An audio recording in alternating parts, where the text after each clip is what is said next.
굿TV 시청자 여러분들, 천세종 목사입니다.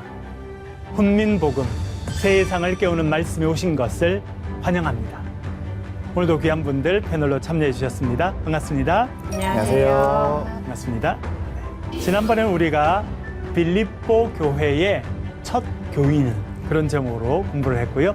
오늘은 바울은 왜 감사로 기도했을까? 그런 제목으로 같이 말씀을 살펴보도록 하겠습니다. 빌립보서는 바울이 쓴 편지입니다.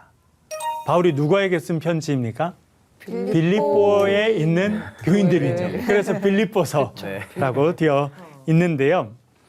그러면 사도 바울은 이 편지를 어디서 썼을까요?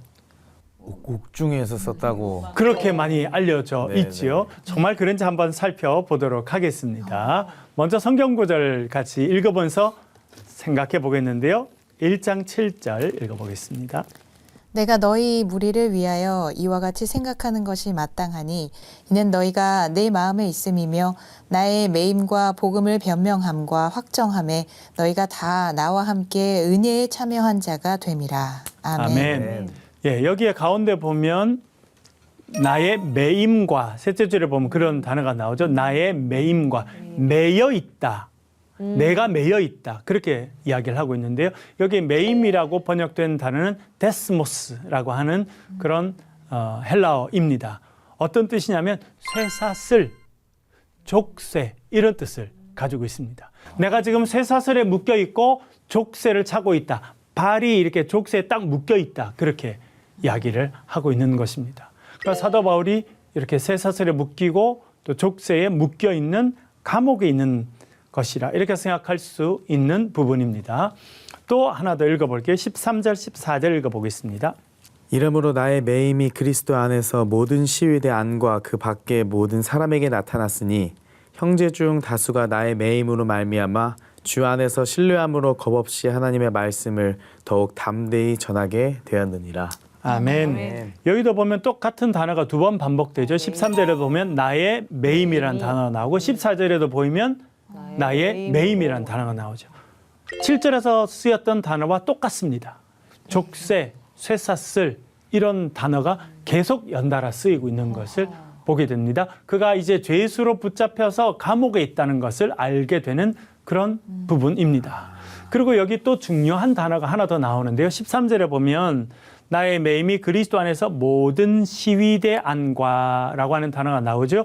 여기 시위대라고 하는 단어가 나오는데 헬라 말로는 프라이토리온이라고 하는 단어입니다. 무슨 뜻이냐면 그대로 번역하면 황실근위대라고 할 수 있습니다.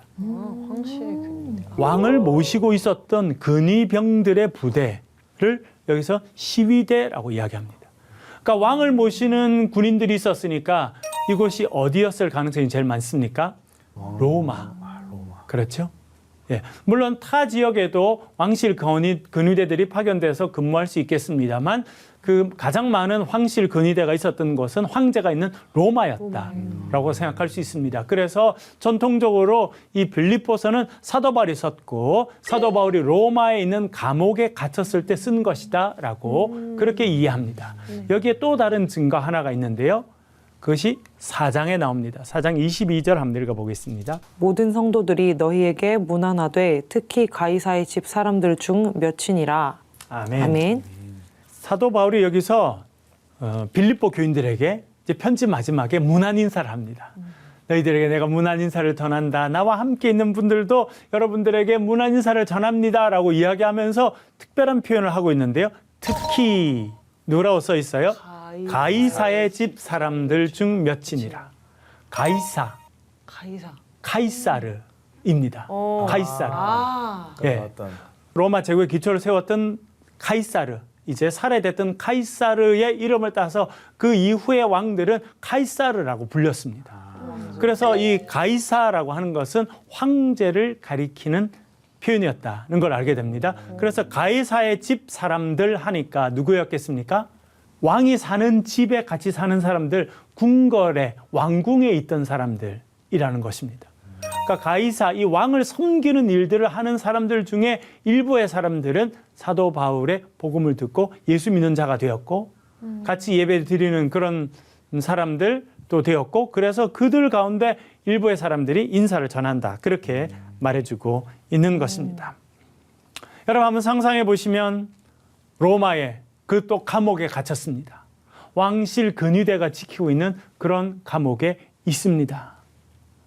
여러분 혹시 감옥 가보셨나요? 아직은 안 가봤는데. 아직은 안 가보셨는데 앞으로도 가지 말아야 돼. 감옥 가지 않으실 아직은 안 가봤습니다. 거고 저는 군대 있을 때 위문하러 가봤어요.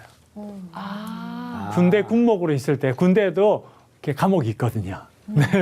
그래서 위문하러 초코파이 사들고 이렇게 해가지고 간 적이 있었는데 물론 뭐 지금은 아주 그 감옥이라도 우리는 아주 깨끗하고 좋습니다. 그런데 2000년 전의 감옥은 전혀 상황이 달랐을 거예요. 어두컴컴하고 침침하고 불결하고 그렇죠? 얼마나 환경이 어려웠겠습니까? 그곳에 사도 바울이 갇혀 있었는데 사도 바울이 그곳에서 편지를 씁니다. 빌립보 사람들에게. 그런데 빌립보 사람들에게 이렇게 인사를 시작합니다. 한번 읽어보겠습니다. 내가 너희를 생각할 때마다 나의 하나님께 감사하며 아멘. 아멘. 사도 바울이 어떤 단어를 쓰고 있습니까? 내가 너희를 생각할 때마다 어떻게 됐다고요? 하나님께 감사한다. 사도 바울의 첫 인사는 감사입니다. 내가 감옥에 갇혀 있는데 너무 힘들어가 아닙니다. 내가 이곳에서 너희들을 생각하니까 하나님께 감사하게 된다. 그렇게 말하고 있습니다. 이것이 사도 바울이 빌립보 교회를 향한 마음이었어요. 생각만 해도 감사가 넘치는 그런 교인들이 빌립보 교인이었다는 거예요. 근데 빌립보 교인만 그렇지 않고 옆에 또 있었던 데살로니가 교회 편지를 쓰면서도 이렇게 말하고 있습니다. 데살로니가전서 1장 2절인데요. 반동현님. 우리가 너희 모두로 말미암아 항상 하나님께 감사하며 기도할 때에 너희를 기억함은. 아멘. 네. 아멘. 여기 데살로니가에 있는 교인들에게 편지를 쓰면서도 뭐라 말합니까? 감사. 항상 하나님께 뭐 한다고요? 감사한다. 여러분 사도 바울의 삶에 늘 감사가 있었던 거예요. 그러니까 빌립보 교회를 생각해도 감사가 있고 데살로니가 교회를 생각해도 감사가 있었다는 것입니다.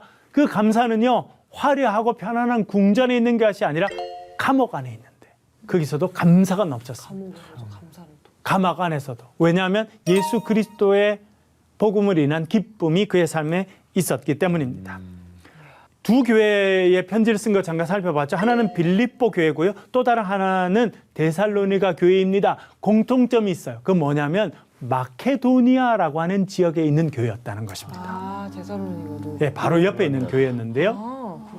놀라운 고백을 사도 바울이 고린도에 있는 교회 편지를 쓰면서 이런 표현을 해두고 있습니다. 고린도후서 8장 1절과 2절 읽어볼게요. 형제들아 하나님께서 마게도니아 교회들에게 주신 은혜를 우리가 너희에게 알리노니 환난의 많은 시련 가운데서 그들의 넘치는 기쁨과 극심한 가난이 그들의 풍성한 연보를 넘치도록 하게 하였느니라. 아멘. 아멘. 마게도니아 교회들에게 주신 은혜라는 표현이 나오죠. 마케도니아 교회에게 주셨다는 것입니다.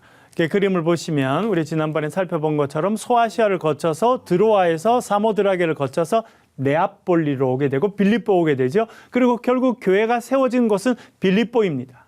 그리고 빌립보에서 복음을 전하고 교회를 세워갔는데 박해를 받아요. 그래서 우리가 배웠던 이그나티아 가도를 따라서 쭉 옮겨가서 어디로 가게 됩니까? 데살로니가에 가서 복음을 전하고 교회를 세우게 됩니다. 그래서 이 빌립보와 데살로니가 그리고 밑에 있는 베레아까지 이 전체 지역이 마게도냐 지역입니다. 그래서 그가 마게도냐 교회에 대한 이야기를 하고 있는 것입니다. 고린도후서 8장을 다시 가면 하나님께서 마게도니아 교회들에게 주신 은혜를 내가 너에게 알려준다. 그래서 이 마게도니아 교회는 대표적으로 빌립보 교회와 데살로니가 교회입니다. 그런데 여러분 너무 놀라운 고백이 여기 들어있어요. 2절에 보니까 이렇게 돼 있죠. 환난의 많은 시련 가운데서 두 교회 다 뭘 받았다는 거예요? 환난을 경험했다. 핍박이 많았어요. 빌립보에서 아까 말씀드린 것처럼 이전에 말씀드렸죠. 군인들이 많이 살았어요. 그래서 황제 숭배를 많이 하고 황제를 높였는데 그 황제가 아니라 이 땅에 새로운 왕이 있으니 그분이 예수 그리스도라 전했습니다. 그랬더니 박해를 받을 수밖에 없었겠죠. 많은 시련이 있고 박해가 있었어요. 그런데 그들 가운데는 뭐가 있었다는 것입니까? 넘치는 기쁨이 있었다. 이야, 환란 가운데. 여러분 보세요. 많은 환란과 넘치는 기쁨이 어울립니까? 전혀 어울리지 않아요. 환란을 받으면 슬퍼야 되고, 그렇죠? 힘들어야 되고, 그쵸. 그래야 되는데 환란 가운데 있는데도 넘치는 기쁨이 있었다. 그렇게 말해주고 있습니다. 굉장히 성숙해. 예, 이것이 마게도니아 교회 수준이었어요. 근데 뒤에 또 뭐라 그럽니까? 극심한 가난이. 아유, 뭘로 이어졌다는 거예요? 풍성한 연보. 연보를. 이야, 정말. 가장 어울리지 않는 표현들이 같이 연결되어 있는 곳 중에 하나가 이 고린도 후서 8장입니다. 그렇죠? 많은 환란이 있었지만 그들에게 넘치는 기쁨이 있었고 극심한 가난이 그들에게 있었지만 그들은 풍성한 연보를 하는 삶을 살아갔다는 거예요. 누가 그랬다는 겁니까? 빌립보 교인들이, 데살로니가 교인들이. 대단해. 그래서 빌립보 교인들을 생각할 때마다 감사가 넘쳤던 거예요. 또 이렇게 말씀하고 있는데 한번 읽어볼게요. 빌립보서 4장 1절입니다. 그러므로 나의 사랑하고 사모하는 형제들, 나의 기쁨이요 면류관인 사랑하는 자들아, 이와 같이 주 안에 서라. 아멘. 아멘. 여기서 뭐라 말합니까? 사도 바울이 빌립보 교인들 향해서 뭐라 말합니까? 나의 사랑하고 사모하는 형제 자매들이여. 멀리 있지만 너무 보고 싶어요. 그렇죠? 너무 그립고 그래서 나의 사랑하고 나의 사모하는 형제들이여 자매들이여 그렇게 말합니다. 그리고 그것이 끝이 아니에요. 그 사람들 뭐라 말합니까? 당신들은 뭐다? 나의 기쁨이다. 생각만 해도 기뻐지는 거예요. 나의 기쁨이다. 그게 끝이 아니에요. 뭐라 그럽니까? 나의 면류관이다. 그렇게 말합니다. 여러분 면류관이 뭡니까? 언제 쓰는 게 면류관이에요? 쓰는데 언제 쓰느냐면 운동 경기 때 썼습니다. 예, 고린도서 9장 24절 25절 그 배경이 되는 말씀인데요. 한번 읽어 보겠습니다. 반동윤님. 운동장에서 다름질하는 자들이 다 달릴지라도 오직 상을 받는 사람은 한 사람인 줄을 너희가 알지 못하느냐. 너희도 상을 받도록 이와 같이 다름질하라. 이기기를 다투는 자마다 모든 일에 절제하나니 그들은 썩을 승리자의 관을 얻고자 하되 우리는 썩지 아니할 것을 얻고자 하노라.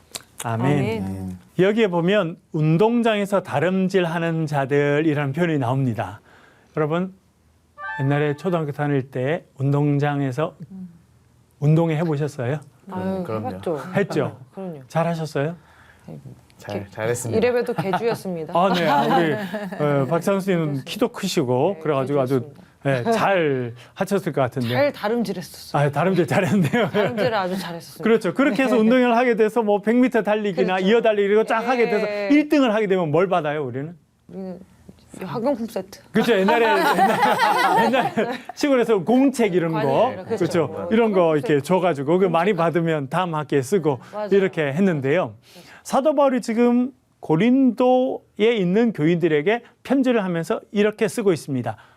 운동장에서 다름질하는 사람이 많으더라도 오직 상 받는 사람은 몇 명이라고요? 한 명. 사실 우리 배경을 좀 알 필요가 있는데요. 이 고린도라고 하는 지역이 있고 그 바로 옆에 이스미안이라고 하는 지역이 있었습니다. 그런데 여기서 뭐가 열렸냐면 올림픽과 같은 경기가 있었어요.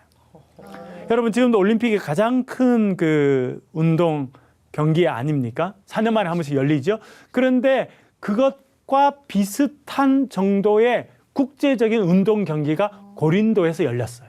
근데 고린도 시 안에서 열린 것이 아니라 바로 옆에 있는 이스미안이라고 하는 그 곳에서 열렸습니다. 그래서 이것을 이스미안 게임이라고 불렀어요. 2년에 한 번씩 열렸습니다. 그러면 이 뭐 그 각지의 그 로마와 또 헬라 문화에 속해 있는 많은 사람들이 운동 경기에 참여하기 위해서 그게 오는 거예요. 사도 바울이 그 경기에 뭘 했냐면 직접 달린 건 아니고 그 사람들이 많이 오면 뭐가 필요하겠습니까? 잘 데가 필요하겠죠. 숙박이 필요하죠. 사도 바울이 전문적으로 하던 일이 뭐였습니까? 텐트 메이커. 텐트 메이커. 네, 텐트를 잘 이렇게 만들어줬어요. 아마 그래서 뭐 이건 성경에 나오는 이야기는 아니고 우리 학자들이 연구를 해보니까 이스미안 게임이 열릴 때 사도 바울은요 좋은 기회를 맞은 거죠. 사업적으로는. 그래서 텐트를 이렇게 쳐서 텐트를 팔기도 하고 텐트를 빌려주기도 하고. 그래서 많은 사람들이 멀리서 와서 경기에 참여하니까 또 구경꾼들도 있을 거고. 그래서 그렇게 텐트를 만들어주는 일들을 하면서 있었다고 생각이 됩니다. 그러면서 운동 경기 한 걸 실제로 본 거죠. 그런데 운동 경기를 보니까 여러분 넓은 운동장에 사람들이 달리기를 하잖아요. 그렇죠? 그래서 이 다름질, 운동장에서 다름질하는 자들 이야기를 하는 겁니다. 그렇게 많이 달렸는데 누가 상을 받는다는 거예요? 1등. 1등한 사람, 제일 먼저 들어온 사람이 상을 받는다. 그렇게 이야기합니다. 그래서 한 사람만 상을 받지 않느냐? 너희들도 상을 받도록 이처럼 말하고 다름질해라.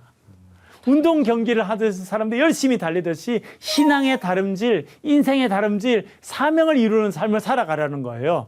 그런데 참 재밌어요. 이기기를 다투는 자마다 모든 일에 뭐 한다고요? 절제. 네. 여러분 뭐 100m 달리기 하는 사람이 옆 사람의 이야기해 가면서 달려서 1등 할 수 있겠습니까? 못하죠. 네. 이야기하고 싶어도 어떻게 해야 돼요? 절제. 앞을 쳐다보고 열심히 달려가야 돼요. 좀 쉬고 싶고 앉고 싶어도 자기를 딱 절제하고 단련해서 달려가야 되는 거예요. 그렇게 하면 1등 하는 사람에게 주어지는 게 있었어요. 그게 뭐였을까요? 뭘 씌워줬을까요? 머리에? 관이시 승리자의 관. 그때 월괴수 관을 씌워줬다고 생각됩니다. 월괴수 나무. 나무로 이렇게. 여러분 보셨죠? 네네. 옛날에 보면 이제 특별히 최근에도 요즘에도 보면 마라톤 경기 같은데 우승하는 사람에게는 이렇게 월괴수 잎으로 가지로 만든 관을 씌워주죠. 그것을 면류관이라고 불렀습니다. 왜냐하면 나무 가지로 했으니까요. 그렇죠? 네네. 그래서 1등 승리자의 상징이 면류관을 쓰는 거예요. 월계수 관을 쓰는 겁니다. 근데 사도 바울은 그것을 어떻게 표현했습니까? 그들은 썩을 승리자의 관을 얻고자 하되. 이게 승리자의 관이 나옵니다. 이것이 면류관입니다. 그런데 그걸 뭐라고 표현해서 사도 바울은요? 곧 썩게 될 거다. 이 땅에서 상 받는 거 그거 나무 잎으로 만들었으니까 곧 썩게 될 거지만 우리가 하나님을 받을 것은 뭐라고요? 썩지 아니할 영원한 면류관을 받게 될 것이다. 그래서 우리가 열심히 신앙생활하고 달려가야 된다. 그렇게 말하고 있는 것입니다. 그때 말하는 월계수관, 면류관을 이야기합니다. 면류관은 누가 받는다는 거예요? 1등한 사람은 얼마나 영광스럽겠어요. 자신이 절제하고 최선을 다해 살아온 결과로 받는 것이 월계수 잎으로 만든 면류관이에요. 근데 오늘 본문에 보면 사도 바울이 빌립보 교인들을 향해서 뭐라 말합니까? 너희들은 나의 기쁨이고 나의 면류관이다. 내가 만약 주 앞에서 자랑할 것이 있다면 그 자랑거리가 누구라는 거예요? 성도들. 네, 당신들이다. 감동이네요. 그렇죠. 심쿵. 내가 뭐냐 예수님 앞에 서서 네가 이 땅에서 뭘 했느냐 그렇게 말하면 내가 적어도 면류관 하나는 있습니다 라고 말할 때 그 면류관은 빌립보 교인 당신들이다 라고 이야기하는 것입니다. 네. 그리고 이렇게 이야기하는데 1장 4절 한번 읽어보겠습니다. 간구할 때마다 너희 무리를 위하여 기쁨으로 항상 간구함은. 아멘. 아멘. 기도를 하죠. 멀리 있어서 보지는 못합니다만 빌립보가 얼마나 멀리 있습니까? 그들 향해서 기도를 하는데 어떻게 기도한다는 거예요? 통곡하면서요? 그렇지 않고 기쁨으로. 여러분 기도할 때 기쁨으로 기도할 때가 있죠. 네. 어떨 때 그렇게 하면 됩니까? 감사하고 좋은 일이 있을 때. 감사하죠. 생각만 해도 기뻐지는 사람을 위해서 기도할 때는요. 기쁨으로 기도하게 돼 있는데 사도 바울이 빌립보 교인들을 향해 기도할 때는 내가 기쁨으로 간구한다. 그렇게 말해주고 있습니다. 여러분 여기서 우리는 중요한 단어 2개를 쓰고 있다는 걸 알게 되죠. 3절에도 보면 내가 생각할 때마다 하나님께 감사한다. 기도할 때마다 내가 기쁨으로 간구한다. 기쁨과 감사의 그 근원이 빌립보 교인들이었어요. 그러면 사도 바울은 왜 이 빌립보 교인들을 생각할 때마다 기쁘고 하나님께 감사할 수밖에 없었을까요? 1장 5절에서 그 이유를 말해주고 있는데 한번 읽어보겠습니다. 장예원님. 너희가 첫날부터 이제까지 복음을 위한 일에 참여하고 있기 때문이라. 아멘. 아멘. 너희가 첫날부터 내가 빌립보에 가서 복음을 전할 그때부터 지금까지 감옥에 갇혀있는 이때까지 한 일이 있었다는 거예요. 빌립보 교인들이 뭘 했다는 겁니까? 복음을 위한. 복음을 위한 일에 참여하고 있다. 그래서 제일 중요한 단어가 두 가지 있죠. 복음이라는 거고 또 하나는 뭐예요? 참여한다는 거예요. 참여한다. 영어로 말하면 participation. 참여한다. 구경꾼으로 살지 않는 거예요. 멀리서 보지 않는 겁니다. 지난번에 살펴보았죠. 예수님께서 붙잡혀 가실 때 베드로는 어떻게 따라갔습니까? 일찍이. 멀찍이 따라가니까 결국 어떻게 하게 됩니까? 부인하게 되고 저주하고 부인하고 이게 멀찍이 따라가는 거거든요. 그런데 빌립보 교인들은 그렇게 하지 않았어요. 복음을 전하는 일에 뭐 했다는 겁니까? 참여하고 있다. 구경꾼이 아니라 그 안에서 같이 일을 이루어가는 사명자로 같이 살아갔다는 거예요. 그렇게 같이 애를 쓰고 수고하고 때때로 같이 매를 맞고 때로때로 같이 핍박을 받고 굶주리기도 하고 그 일에 참여했다는 거예요. 여러분, 우리의 삶에 있어서 중요한 것이 있는데 참여하는 것입니다. 복음에 참여하는 거예요. 사실은 사도 바울이 왜 이 참여라는 단어를 중요하게 생각하냐면 우리가 앞으로 살펴보겠습니다만 사도 바울의 삶의 목적이 있었어요. 그건 뭐냐면 예수 그리스도의 삶에 참여하는 거였어요. 예수 그리스도를 본받는 일이었습니다. 그 본받는 일은 예수 그리스도의 고난에 동참하고 참여함으로 이루어졌다라고 하는 것을 알게 됩니다. 그래서 빌립보 3장에서는 이렇게 말하고 있는데요. 한 번 더 읽어볼게요. 반동윤님. 내가 그리스도와 그 부활의 권능과 그 고난의 참여함을 알고자 하여 그의 죽으심을 본받아. 아멘. 사도 바울의 목적이 있었어요. 그것은 언젠가 부활의 권능에 참여하는 거예요. 부활의 영광에 참여하는 겁니다. 그런데 그 전에 반드시 거쳐야 되는 일이 있죠. 그것이 무엇입니까? 고난에 동참하는 거예요. 십자가 없이는 부활이 없습니다. 우리는 그냥 부활에만 딱 참여하고 싶잖아요. 그렇죠?